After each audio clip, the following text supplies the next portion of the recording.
Viral di media sosial Instagram, seorang pria yang baru pulang ke rumahnya dengan keadaan panik dikejar sejumlah pria yang langsung menyerangnya dengan sebilah parang. Dalam video berdurasi 1 menit itu, memperlihatkan pria yang diketahui bernama Ipan diserang tanpa sebab, membuat handphonenya diambil dan sepeda motornya dihancurkan. Beruntungnya, pria tersebut langsung berlari ke rumah setelah terkena sabetan senjata tajam. Belakangan diketahui peristiwa pengeroyokan dan pembacokan tersebut terjadi di Jalan Gubernur Haji Bastari, Komplek Perumahan Amin Mulia, Kecamatan Jakabaring, Palembang.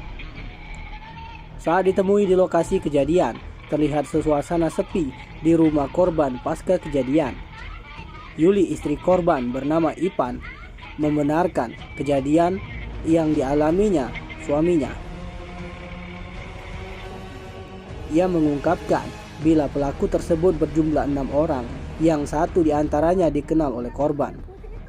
Suaminya tersebut setelah terkena sabetan senjata tajam langsung dilarikan ke rumah sakit hingga membuat situasi yang mencekam. Sementara sepeda motor, handphone, dan pintu rumah rusak. Ini tuh gimana ya, awal kejadian ini? Ya udah tahu kan kakaknya tuh nak balik nak balik tiba-tiba ada orang datang nak nyerbu cik itu. Tak tahu masalahnya kan ini. Oh, tidak tahu pasal apa, Bu ya? Tak tahu pasal apa kan, aku bertanya jangan kan tiba-tiba nyerang. Orang berapa tuh? Orang 7. Kenal lah kita dengan pelaku itu? Kenal Tiko. Itu Yang lain tak tahu. pedagang apa gimana? Tak tahu. Siapanya kita atau apanya?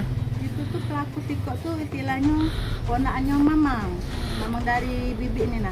Kalau untuk masalah apa? Nah kurang tahu. Ada masalah tak sama Kakaknya masalah apapun. Apa yang kena dari ini kita yuk? Ini ada di sini dikit kan bekas dia ngapak itu kan. Ya. Motor ada nggak kendaraan? Itu motor hancur. Jadi pas dia mau masuk itu kakak cepat masuk rumah? Yo tempat masuk rumah kan budak-budak nih lah jerit-jerit galau kan pintunya hancur, ini pecah galau ini. Jadi yang nolong siapa? Kami ini lah sudah nguncir ke rumah lari. Pelaku itu. Sekarang kita sudah buat laporan, Bu? Sudah. Laporan di mana, Bu? Kabar. Di Kabus ya? Ini. Bu Yuni, Bu Yuni. suami nggak, Bu? Ipan itu yang jadi korban, Bu. Jam berapa itu, Bu? Tim Liputan Sumsel Update TV melaporkan.